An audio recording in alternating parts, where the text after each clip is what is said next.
নমস্কাৰ বন্ধু বান্ধৱীসকল, স্বাগতম জনাইছোঁ মোৰ ইউটিউব চেনেলৰ অন্য এটা ব্লগলৈ। তো এতিয়া মই মোৰ জিমত আছোঁ দেখিছে, কিন্তু ভিডিঅ'টো জিমৰ নহয়, ভিডিঅ'টো হৈছে এটা সৰু বস্তু আনবক্সিং কৰিম আজি। তো সেই বস্তুটো আপোনালোকৰ আগত আনবক্সিং কৰিম মই। তো আনবক্সিং কৰিবলৈ আমাৰ অলপ ছাইডৰ ফালে যাম ফুৰিবলৈ, নৈৰ পাৰৰ ফালে যাই আছোঁ। তো বঢ়িয়া ঠাই দেখুৱাই আছোঁ আপোনালোকক, চাই থাকক। তাৰপিছত আগতে আনবক্সিং কৰাৰ আগতে গৈ বস্তুটো লৈ আহোঁ বলক। পাৰ্চেল আহিছে এতিয়া। তো মোৰ লগৰ এজনৰ ফ্লিপকাৰ্টত অৰ্ডাৰ দিছোঁ। তো মই বস্তুটো আনিবলৈ যাই আছোঁ, তো চাই থাকক, লৈ আহোঁ বস্তুটো এতিয়া। এইটো হৈছে আমাৰ কালদিয়া নদী, আমাৰ ওচৰতে এখন দলং, সেই চকত আহিব পাৰ্চেলটো। তো আনি আছোঁ পাৰ্চেলটো, দেখুৱাই আছোঁ লাষ্টত, চাই থাকক। ফাইনেলি গাইজ বস্তুটো মোৰ হাতত আহি গ'ল। তো কাৰণ মই লৈ আহিলোঁ গৈ। তো চাওক এইটো বস্তু, তো চাওক কি হ'ব পাৰে আপোনালোকে ভাবক। তো চাই থাকক। তো এতিয়া বস্তুটো আনবক্সিং কৰিবলৈ অলপ আমাৰ ছাইডৰ ফালে গৈ আছোঁ। তো গৈ আছোঁ এতিয়া ছাইডৰ ফালে, তো চাইকেল লৈ যাম, আগত আছে চাইকেলখন তলত আছে। তো চাই থাকক ভিডিঅ'টো শেষলৈ। তো গাইজ এতিয়া চাইকেল লৈ মই যাই আছোঁ আমাৰ নদী পাৰৰ ফালে। তো দেখিছে দুয়োফালে গাছ গাছ গাছ। তো চাওক গৈ আছোঁ এনেকৈ।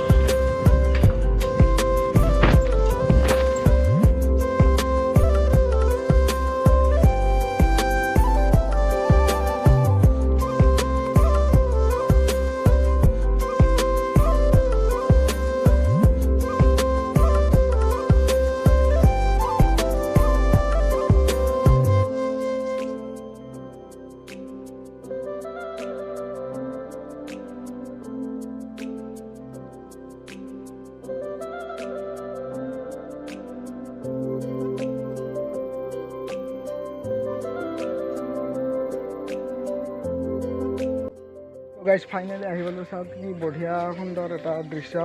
তো চাওক এতিয়া ইয়াতে বস্তুটো আনবক্সিং কৰিম। এয়া চাইকেলৰ ৰেলত আছে মোৰ। চাওক তো আনবক্সিং কৰিম আপোনালোকৰ আগত। তো মই একদম ছাইডত আহি গ'লোঁ আমাৰ পৰা। ইয়াত ধাননি পথাৰটো কেনে লাগে বাৰু, এনেকুৱা দৃশ্য মোৰ বহুত ভাল লাগে। তো সেয়েহে এটা শ্বৰ্ট এটা দেখুৱাই আছোঁ, আপোনালোকে চাই থাকক পুৰা ধাননি পথাৰৰ শ্বৰ্ট।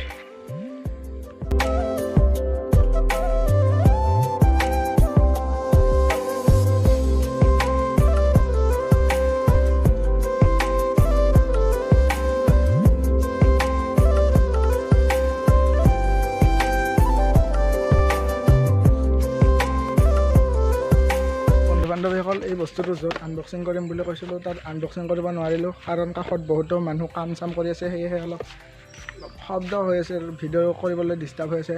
তো চাওক বস্তুটো ইয়াতে হ'লে আনবক্সিং কৰি আপোনালোকক দেখুৱাই দিওঁ। বস্তুটো হৈছে এতিয়া বেলেগ একো নহয়, মই এবাৰ তাতে আনবক্সিং কৰিছোঁ, য'ৰ পৰা আনিছোঁ তাত এবাৰ আনবক্সিং কৰিছোঁ, কিন্তু আপোনালোকৰ আগত এয়া আনবক্সিং কৰিম। তো চাওক এয়া আনবক্সিং কৰি দিলোঁ। তো চাওক এয়া দেখিছে আপোনালোকে, এইডাল হৈছে কেমেৰা ষ্টিকটো আনবক্সিং চুৰু। তো চাওক এয়া হৈছে কেমেৰা ষ্টিক এইডাল। তো এনেকুৱাকৈ কেমেৰা ষ্টিকডাল দীঘল কৰি ল'ব পাৰে। তো চাওক এনেকৈ ভিডিঅ' কৰিব পাৰিব। তো লগতে আছে ইয়াৰ ব্লুটুথ ছিষ্টেম হয়, ইয়াত একো কেবল চেবল নাই, মাইক্ৰফোনৰ দৰকাৰ নাই, সেয়েহে এইটো ব্লুটুথ ছিষ্টেম চুইচ এটা আছে। লগতে আৰু ইয়াৰ এটা সুবিধা আছে, এইটো চাওক। তো আপোনালোকে এনেকৈ থৈ দিব পাৰিব, এনেকৈ থৈ কিবা ভিডিঅ' কৰিব পাৰিব। এনেকৈ আপোনাৰ ফ্লিপকাৰ্টত কম দামতে পাই যায়। তো মই আনিছোঁ। তো ভিডিঅ'টো বেছি দীঘলীয়া নকৰোঁ, এইবোৰ বস্তু থৈ দিলোঁ। তো ভিডিঅ'টো চাই ভাল পালে প্লিজ ভিডিঅ'টোত এটা লাইক কৰি দিয়ক, আৰু চেনেলটো ছাবস্ক্ৰাইব কৰি নটিফিকেশ্যন বেলটো অল কৰি থৈ দিয়ক, কাৰণ ছাবস্ক্ৰাইবটো একেবাৰে কম হৈছে। আপোনালোকে প্লিজ ছাপোৰ্ট কৰি দিয়ক। তো সেইটোৱে আপোনালোকে যেতিয়া ছাপোৰ্ট কৰিব বা চেনেলটো ছাবস্ক্ৰাইব কৰিব, তেতিয়াহ'লে আগবাঢ়ি যাবলৈ সাহস পাম। তো আৰু এতিয়া আহি আছে ৰাস পূজা আহি আছে, অহাকালিৰ পৰা ৰাস পূজা আৰম্ভ হৈ যাব। তো আমাৰ ওচৰতো দুখন ডাঙৰ ৰাস পূজা হয়, দুয়োখনৰে এটা ভিডিঅ' আপোনালোকক দেখুৱাবলৈ চেষ্টা কৰিম। ধামাকা পূজা হ'ব এইবাৰ, বহুত ভালকৈ আয়োজন কৰা হৈছে। তো ভিডিঅ'টো আজিলৈ ইমানেই আছিল। তো টাটা বাই বাই, প্লিজ চেনেলটো ছাবস্ক্ৰাইব কৰি দিব। তো আজিলৈ ইমানেই, ভিডিঅ' সমাপ্ত।